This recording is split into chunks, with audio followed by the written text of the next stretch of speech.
out with South Dakota plated maroon Chevy. Being a motorist assist, 600 block Madera Avenue with a white pickup. Yeah, the main Ave, 6-3, 4 signal feature block.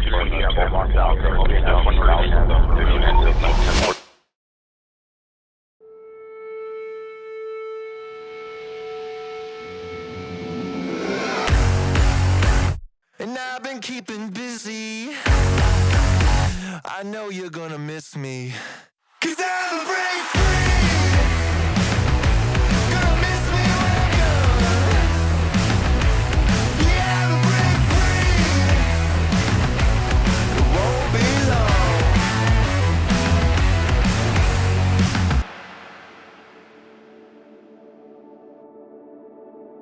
I grew up in a law enforcement family. My dad did 20 years in law enforcement. I went to school for law enforcement, got my degree here from South Dakota State in criminology, so it just kind of seemed like easy choice once I got out of school. So my background before the police department, I was a paramedic for a while and wanted to switch over to try to prevent intoxicated drivers and help get them off the roads. The reason I joined the police force is I was a lifeguard for many years. I really enjoyed that, enforcing rules and being out there with a bunch of people.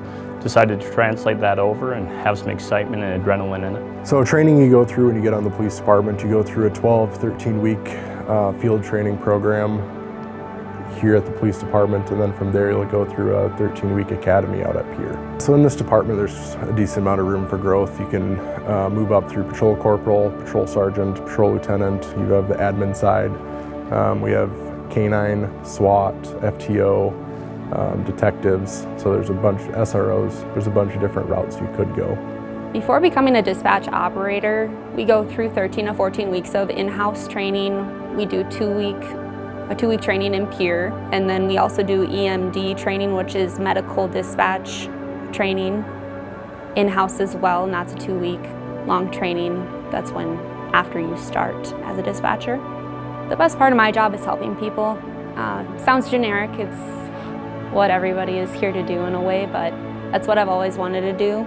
We have a ton of different opportunities for people to fill into different roles. Just as a patrol officer, you can get into working more traffic, doing more long-term investigations, doing your community policing. If you want to look into something other than patrol, we have dispatch opportunities, community service officers, our admin side of things. But even, like I said, in a patrol officer position, you have a ton of different roles you can get into. What motivates me to serve as a police officer in the city of Brookings is I have a family who lives here, who grows here and loves it here. I want to make sure that everyone is treated the same as my family and feels the same protection.